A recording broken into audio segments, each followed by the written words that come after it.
Hello दोस्तों, welcome to SSC simplified with Chris. दोस्तों, आज के वीडियो में हम लोग कंटिन्यू करने वाले हैं मुगल एम्पायर। ये मुगल एम्पायर का पार्ट 2 होगा और आज के लेक्चर में हम लोग अकबर द ग्रेट के बारे में देखने वाले हैं। दोस्तों, बेसिकली वीडियोस जो है वो 8 to 10 मिनट्स के टाइम स्पेन में ही आएगी ताकि आपको वीडियो देखने में कोई डिफिकल्टी ना हो। शॉर्ट वीडियोस आएंगे एंड ये लेक्चर नंबर 7 होगा। बेसिकली आज हम लोग अकबर के बारे में पढ़ने वाले हैं। इनका टाइम पीरियड है 1556 to 1605।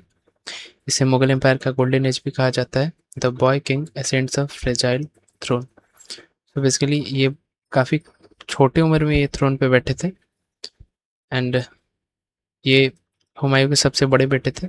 ये केवल 13 साल की उम्र में थ्रोन पे बैठे थे और इनका जो कोरोनेशन, जिसे हम कह सकते हैं राज अभिषेक, वो कलानौर पंजाब में हुआ था। इनका नाम देख ले तो इनका नाम था जलालुद्दीन मोहम्मद अकबर। इसे आप छोड़ दो, जलालुद्दीन मोहम्मद अकबर। इन्होंने टाइटल एज्यूम किया था जलालुद्दीन मोहम्मद अकबर का, सॉरी, जलालुद्दीन मोहम्मद अकबर बादशाह गाजी का टाइटल एज्यूम किया था इन्होंने। The protector, Bairam Khan appointed as the regent to protect the young emperor and the throne. Basically जो बैरम खान है ये एक मिलिट्री कमांडर है। ये एक तरीके से आप टीचर बोल सकते हैं अकबर का, क्योंकि अकबर उस टाइम छोटे थे तो बैरम खान को इन्हें इन्हें प्रोटेक्ट करने के लिए और थ्रोन को बचाने के लिए अपॉइंट किया गया था। बेसिकली क्या हुआ, सेकंड बैटल ऑफ पानीपत होता है 1556, 5 नवंबर 1556। मुगल फोर्सेस को लीड करते हैं Bairam Khan as a regent, means as a, आप कह सकते हैं एक्टिंग किंग, क्योंकि उस टाइम ये छोटे थे तो ये वॉर नहीं लड़ सकते थे, इसलिए बैरम खान लड़ा था। और दूसरी तरफ थे अफगान फोर्सेस को लीड करने वाले राजा हेमू और हेमचंद्र। ये लास्ट हिंदू रूलर थे, राजा हेमचंद्र जी। और हेमू इसमें डिफीट हो जाते हैं, मुगलों की जीत होती है और इस तरीके से मुगल एम्पायर आगे बढ़ता है अकबर के रेन में। Forging alliances through integration. Basically क्या होता है, Rajput nobility inducted Rajput kings into Mughal service, treating them at par with Mughal nobility, recognizing their supremacy, fostered absolute loyalty। Basically क्या हुआ था, अकबर के टाइम में ये लोग राजपूत को स्टार्ट कर दिए थे अप्रोच करना और उन्हें कहा था कि आप हमारे सुजरनिटी के अंडर में आ जाओ, हमारे अंडर रूल करो मुगल के नाम से। और उन्हें मतलब मुगल के साथ एट पार मीन्स उनके बराबरी में ही ट्रीट किया जाएगा। उन्हें recognising this posted about absolute loyalty, उनके लॉयल्टी मांगी गई और मतलब उनके डिग्निटी को ऐसा कोई हानि नहीं होगा, ऐसा इसने कहा इन्होंने। और इन्होंने कुछ मैट्रिमोनियल अलायंसेस भी बनाए, जैसे इन्होंने हरका बाई को मैरी किया, जिन्हें हम जोधा बाई भी कहते हैं। वो कछवा प्रिंसेस थी और ये डॉटर थी राजा भरमल की। इन्होंने 1562 में रानी प्रिंसेस कछवा प्रिंसेस जोधाबाई से शादी किया, जिन्हें हम हरका बाई भी बोल सकते हैं। The unyielding resistance of Mewar. उसके लिए 1576 में बैटल ऑफ हल्दी घाटी होती है, जिसमें मुगल फोर्सेस को लीड कर रहे होते हैं राजा मान सिंह, जो कि आमेर के राजा थे, और एक तरफ थे Rana Pratap Singh ji, defeated but never submitted, continuing the guerrilla struggle alongside his son Amar Singh. Basically हुआ क्या था कि ये वॉर होता है और कोई डिसाइसिव विक्ट्री नहीं होती है, ठीक है। जो महाराणा प्रताप होते हैं वो हार नहीं मानते हैं और वो किला छोड़ के वहाँ से निकल जाते हैं। और लेकिन फिर वो लोग बाद में आप कह सकते हैं काउंटर अटैक भी करते हैं गुरिल्ला वॉरफेयर से, एक तरीके का टेक्निक है। और इनके बेटे अमर सिंह जी भी लड़ाई लड़ते ही रहते हैं, इन्होंने कभी समर्पण नहीं किया, सरेंडर किया नहीं, इसलिए ऐसा नहीं कहा जा सकता है कि महाराणा प्रताप जी हारे थे। देन आते हैं the engine of Mughal administration. अब हम लोग कुछ इंपॉर्टेंट एडमिनिस्ट्रेशन सिस्टम सीख लेते हैं। बेसिकली जो अकबर था वो शेरशाह सूरी के एडमिनिस्ट्रेशन को फॉलो किया करता था। तो देख लेते हैं कुछ। नगड़ी, पेमेंट विया कैश। इन्होंने नगड़ी सिस्टम स्टार्ट किया, जो कि पेमेंट जो होगी वो मतलब कैश में होगा। जागीरदारी मतलब जागीर, पेमेंट विया revenue rights for land. Basically ये जागीर एक तरीके का हो गया लैंड राइट्स देना मतलब ज़मींदारी टाइप, वो रेवेन्यू कलेक्ट करके राजा को देंगे। इस अकबर ने मनसबदारी सिस्टम स्टार्ट किया। हर एक राजा को एक मनसब दिया जाता था and rank is decided strictly on the basis of जट, सिपाही और सोल्जर्स। और रैंक डिसाइड होता था जट पे। जट बोला जाता था सोल्जर्स के बटालियन को। हाईएस्ट जो मनसब किया वो 7,000 का था और उसे सिर्फ 2 आदमी ने हेल्ड किया था, मिर्जा अजीज कोका एंड राजा मान सिंह, जिन्होंने बैटल ऑफ हल्दी घाटी में मुगल फोर्सेस को लीड किया।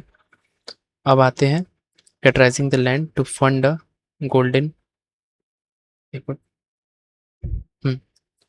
Fund a golden age. इन्होंने दसाला या फिर बंदोबस्त या जब्ती सिस्टम स्टार्ट किया।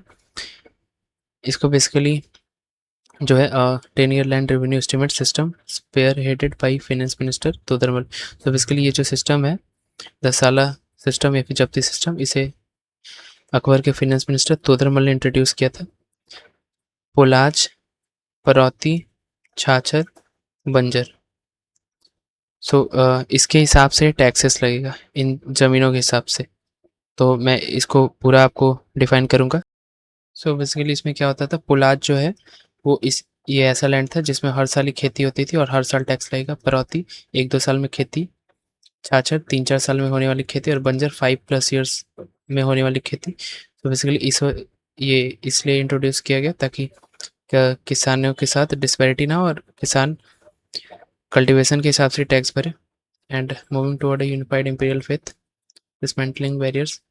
अकबर ने जजिया को रिमूव कर दिया, जो कि नॉन मुस्लिम्स पे लगाए जाने वाले टैक्स है। Removing a major religious burden, promoting equality. इसने इक्वलिटी प्रमोट की जजिया हटा के। Building syncretism, founded Din-i-Ilahi in 1581 and attempt to merge the best elements of diverse faiths into a single new imperial region. Basically हमें बस इतना पढ़ना है कि इसने एक नया धर्म स्टार्ट किया दिनैलाही 1581 में।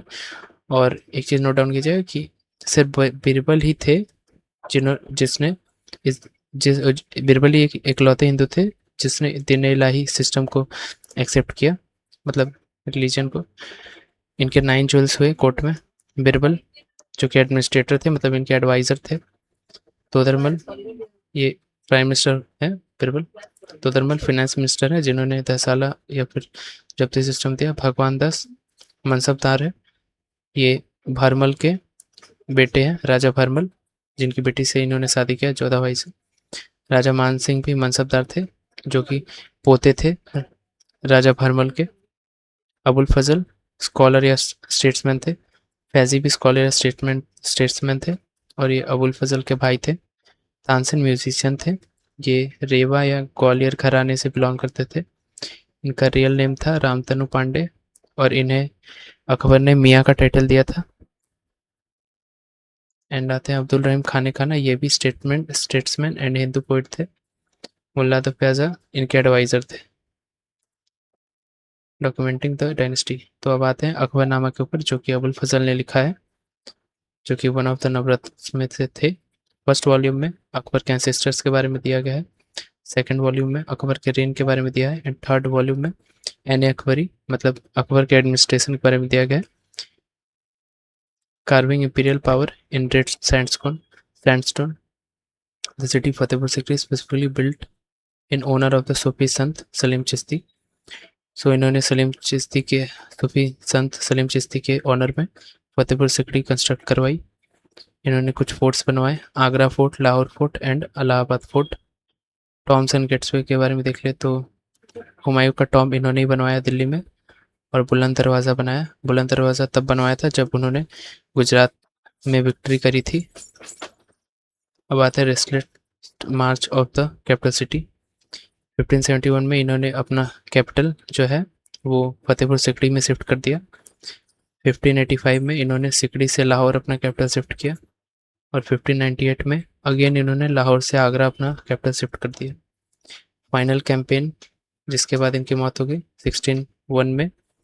इन्होंने लास्ट असीरगढ़ फोर्ट को जीता था एंड 1605 में इनकी मौत हो जाती है और इनका मकबरा सिकंदराबाद आगरा में है।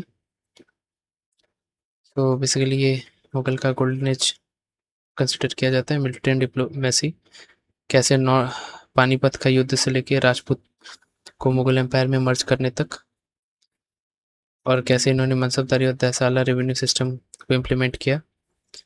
एंड इन्होंने इनके कोर्ट में कुछ इंपॉर्टेंट फैक्ट्स है, जैसे नवरत्न, इन्होंने लीजन स्टार्ट किया, दिल्ली लाई और फतेहपुर सिकरी को एस्टेब्लिश किया। सो इसके लिए दोस्तों आज का लेक्चर यहीं तक था। अगर आपको लेक्चर पसंद आया तो वीडियो को लाइक कीजिएगा, चैनल को सब्सक्राइब कीजिएगा, और ऐसे ही वीडियो सारे 10 मिनट्स के ही आएंगे, इससे ज़्यादा के कोई भी वीडियो नहीं आएगा। Thank you so much.